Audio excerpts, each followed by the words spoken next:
Alright guys, Revolve Wrestler here, and today I'm going to be reviewing the August 3rd editions of NXT and the Cruiserweight Classic.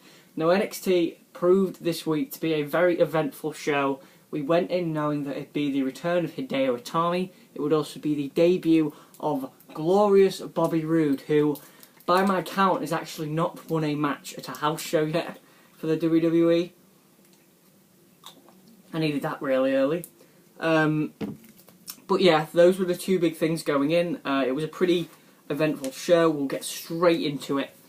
It kicked off with the return of Hideo Itami as he took on Sean Maluta, the CWC contender, who took on Kota Ibushi in the first round and lost in what I said was a very good match. I think I gave it 3.5 stars. This was a fine matchup. It was a good showcase for Itami. Maluta did the middle rope codebreaker again. Itami didn't quite sell it like Ibushi, but I knew he wouldn't. It's strange for Sean Maluta because he's been in that company now. I don't know if he's signed to a contract. I imagine he won't be. This might be a one-time deal. But he's had matches with Kota Ibushi and Hideo Itami, two of the strongest strong-style strikers in the game, which honestly is nothing but good for Sean Maluta because it gives him the ability to work with very, very seasoned veterans in the business, and there are not many better than Kota Ibushi and Hideo Itami, so good. I mean, that guy's very, very lucky. In the end, Itami hit a big combination, hit the combination in the corner, the hesitation dropkick, and then hit the Buzukai knee. I think it's called the Buzukai knee. It's basically Daniel Bryan's knee, which Daniel Bryan actually adopted from Kenta Hideo Itami. Because everyone likes to adopt Hideo Itami's move. Punk nabbed his GTS and Daniel Bryan stole his running knee. So I guess now Daniel Bryan's retired, Hideo Itami can have it back and drop the Shogun dropkick. But I gave the match 2.25 stars. It was fine. Good return for Hideo Itami. I hope he goes on to do good things now he's back in NXT. Although, I imagine the person that attacked him in the parking lot will never be discovered. It was Finn Balor. That was the plan. That had to have been the plan. Then we moved on to a segment backstage with the Revival being interviewed by one of the women. I can't remember her name. I think it's Dasha Fuentes. Something like that. Basically, they claimed that they're the best tag team in the world, and then TM61 turned up and said, if you think you're the best tag team in the world, why don't you challenge yourself and face TM61? And then Gargano and Ciampa came out of nowhere and said, well, we should be at the front of the line for a title shot. We beat you before TakeOver the End, so we should be the ones in line for a title shot. Revival said, we can't fight you tonight. We're already fighting TM61, so they just took the easier of the two teams, I guess. And the match was set up later on in the night, the main event, TM61 against the Revival. This was a good segment, and after that was a little bit of comedy with Gargano and Ciampa and TM61. So good stuff there from all three teams. Very, very good tag division at the moment with those three teams in NXT. Well, it's a good tag division. Then we had Mojo Rawley coming out and he was going to face Chris Atkins. He hit him with a shoulder block. It looked like he had him for a 3 count. And then Mojo just comes out. It was about 29 seconds. Attacks him. Beats him up. Knocks him up the ramp basically. And basically cut a promo on William Regal saying, if you're going to book me in a match that I don't want, then I'm just going to ruin your show, was basically what he said. Mojo did a little bit of a fight back, but in the end Joe put him in a Kikina clutch, and that was the end of the segment. So fine, Joe looks good going into the match with Nakamura. Moving on, we had Bayley being interviewed backstage. She was asked what was she going to do to make sure that she isn't submitted at NXT TakeOver Brooklyn. She's not going to be submitted. I think she's going to be pinned, is my thought now. If she loses, she's going to be pinned. Or knocked out, maybe. I don't know. Because she didn't really submit at NXT Dallas. She didn't verbally submit. She didn't tap out.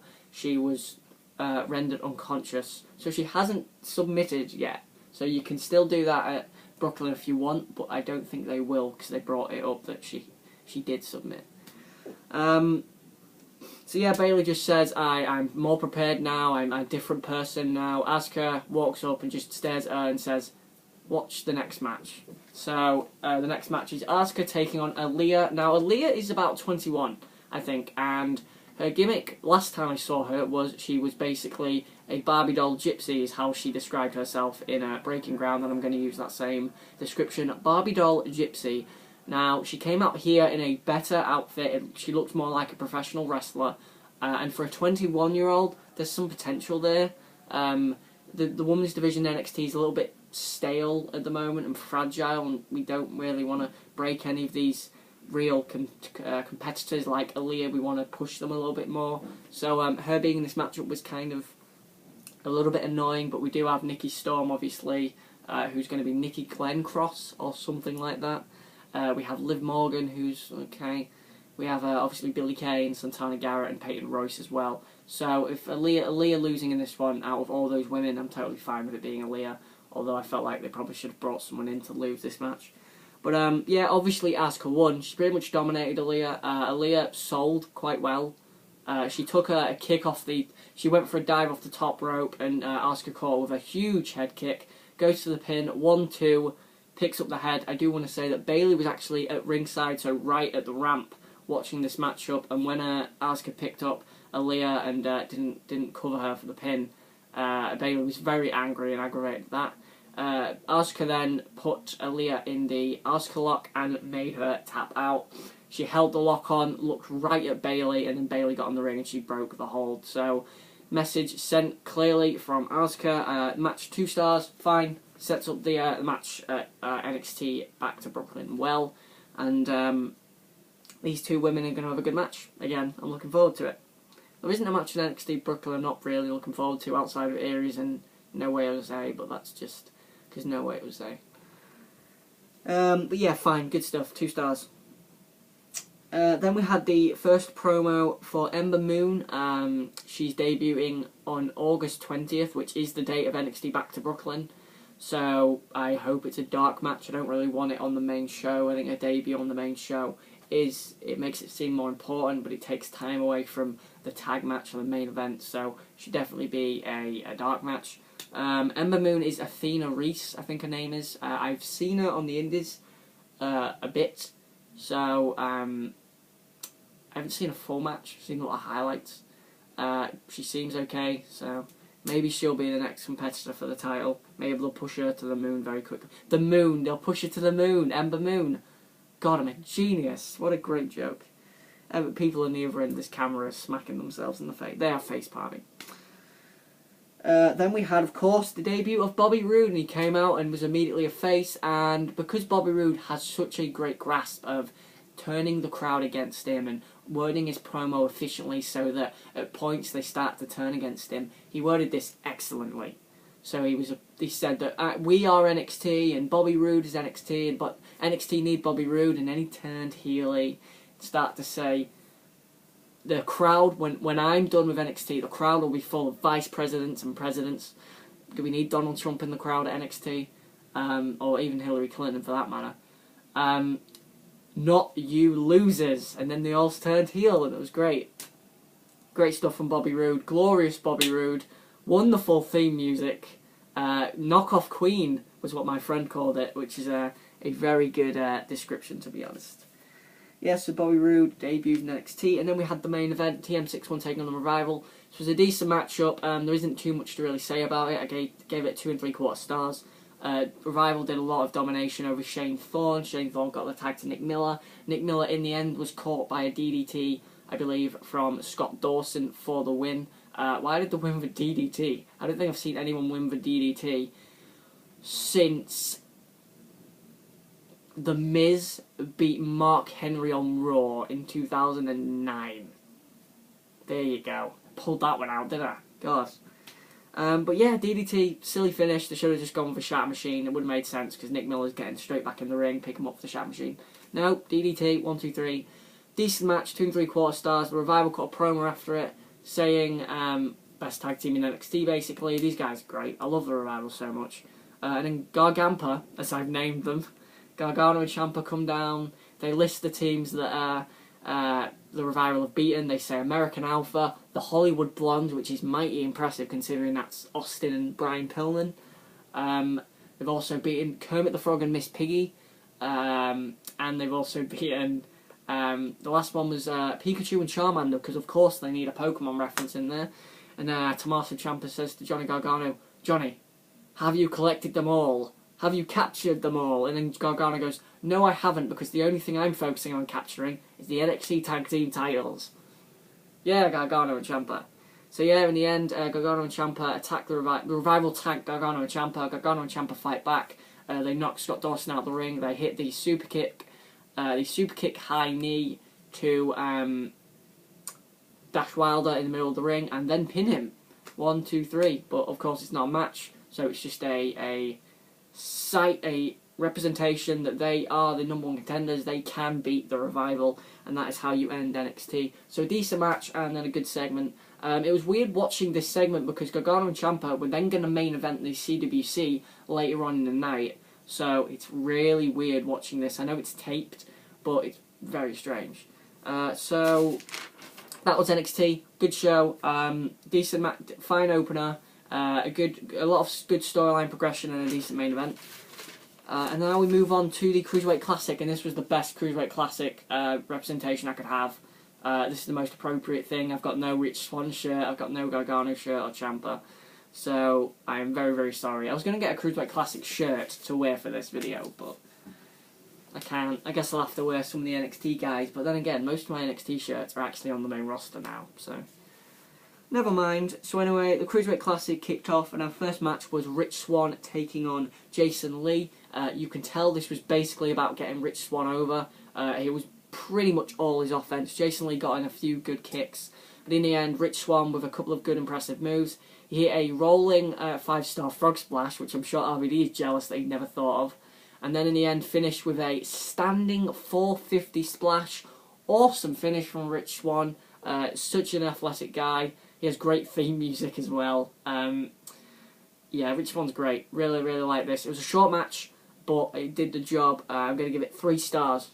3 stars. I've actually bumped the grade up from what I've actually put here. So 3 stars, good opener. Then we had Noam Dar taking on Gerv Shearer. Now my friend's actually seen Noam Dar live. 2 of my friends have seen Noam Dar live. And this was not my first time seeing Noam Dar. I've seen him a couple of times. He's pretty good. He's got a good technical style, kind of like a Sabre. So when they meet in a tournament, which they probably will, I'm looking forward to that matchup.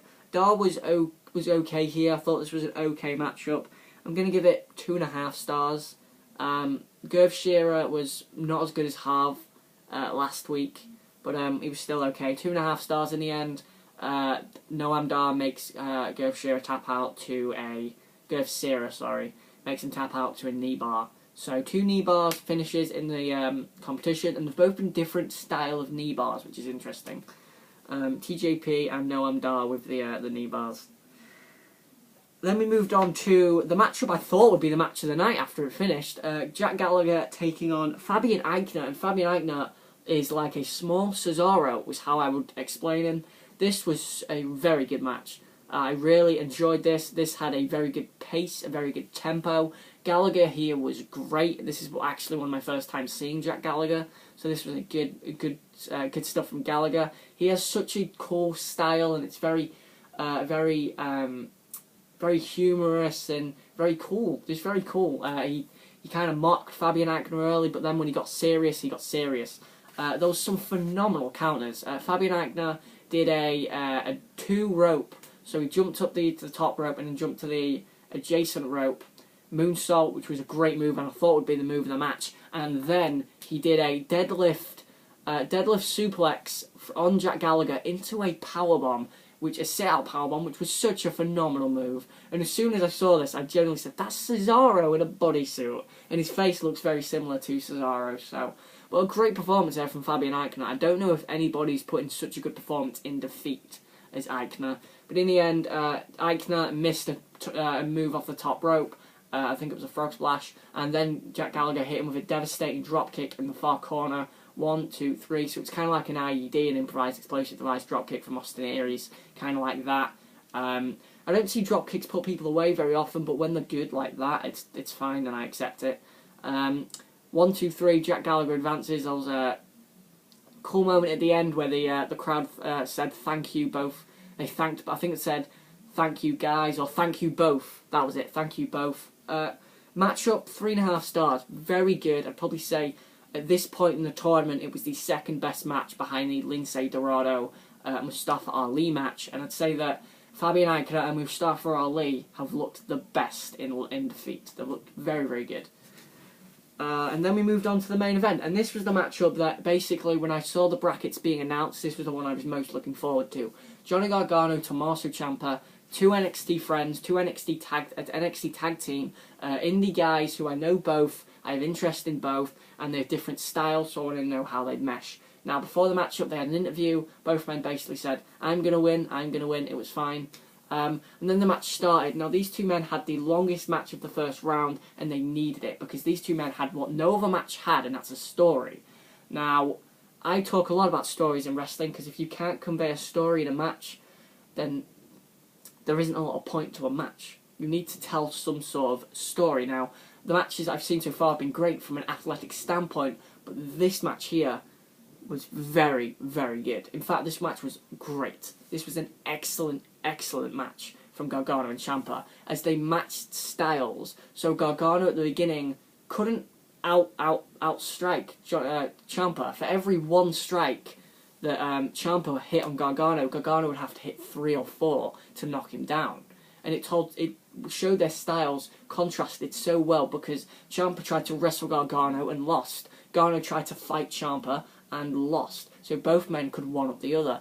And this match told such a great story of Gargano fighting Ciampa and Ciampa sacrificing his friendship in this matchup to try and get the win. A huge elbow to the face of Gargano in the first minute of this matchup is the best elbow I've ever seen. It is 100% UFC style, mixed martial arts elbow. That was strong style. And this match reminded me, honestly, of a New Japan match, a G1 Climax match, which is going on at the moment, obviously. And watching this, the style of Ciampa, it was ruthless. He hit these knees. Gargano went for the spear through the middle rope. Ciampa just kneed him in the face and got a 2 count, a great 2 count, a near fall. Gargano got hit. Gargano did some great stuff, though. Gargano did the super kick in the corner where Ciampa's head is down on the top turnbuckle, hit the super kick, hit a suicide dive. Gargano wasn't utterly destroyed by Ciampa. This told such a great story of Gargano fighting back in the end. Gargano took a white noise on the apron. He took a Project Ciampa, which I immediately marked for, which is the powerbomb into the lung blower. What a great spot. Kick out at 2 by Gargano. In the end, Ciampa went to use his knee. He pulled down his knee pad, but then said, no, my friendship's more important than this. Pulled his knee pad back up. Ciampa hit him with, Gargano hit him with a super kick.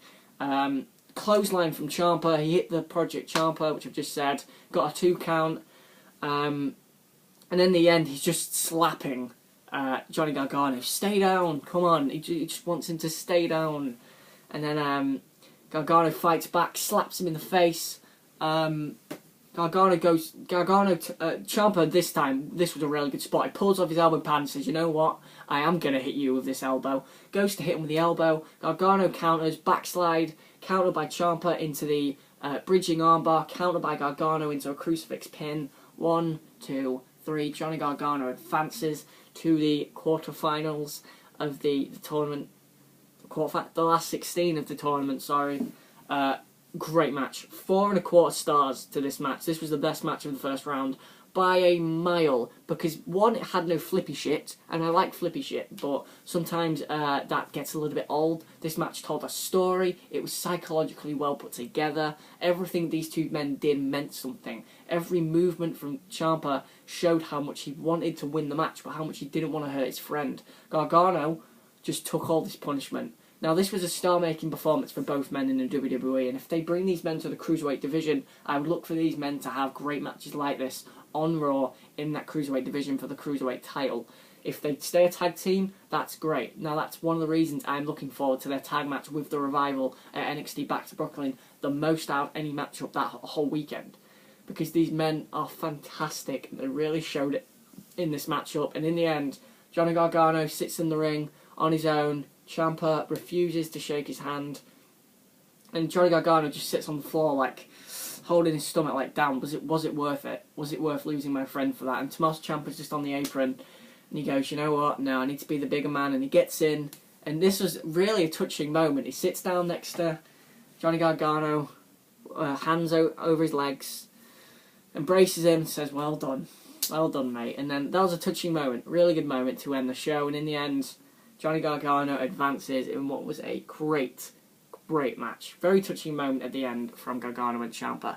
So that is this week's CWC and NXT. If you want my quick just review, basically NXT you should probably watch for the Rude debut and Hideo's return, and CWC, if you've got no time, please watch the last two matches, especially that main event, because it was really good.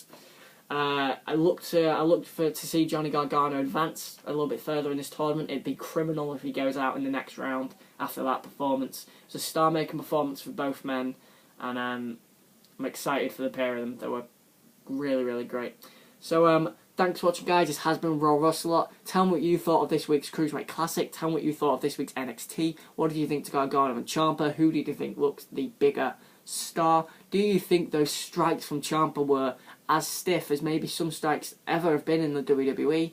And what did you think to the tag match at NXT Takeover Back to Brooklyn between Gargano and Ciampa and the Revival? Thanks for watching. This has been Raw Russell. I hope you like, comment, and subscribe for more. I will be back next week with Raw, SmackDown, and NXT and the CWC, as we have a couple of things announced. I've just forgot to say. NXT next week will be the contract signing between Asuka and Bayley for the women's title. I'm looking forward to that. And in our first last 16 matches of the Cruiserweight Classic, we only have 2 matches a week now, which is very interesting, because that means that an hour is going to be dedicated to 2 matches. That means that they can get 15 minutes each, hopefully. I'm hoping maybe 20. And the matches next week will be Grand Metalik against Tajiri. I'm looking forward to that one. Look for Tajiri to win, in my opinion. And Cedric Alexander to face Kota Ibushi. I'm really looking forward to that main event. Look for the Golden Star Kota Ibushi to go through. Thanks for watching, guys. I may have kept you a little bit too long. Maybe this review was a little bit too long. I do suggest you really go and check out that Gargano and Ciampa match, because it's the best match of this week, in my opinion, in wrestling, and it's a great match. So thanks for watching. This has been Raw Russell. Like, comment, subscribe for more. I am finally going to let you guys go. Bye, guys. Thanks for watching.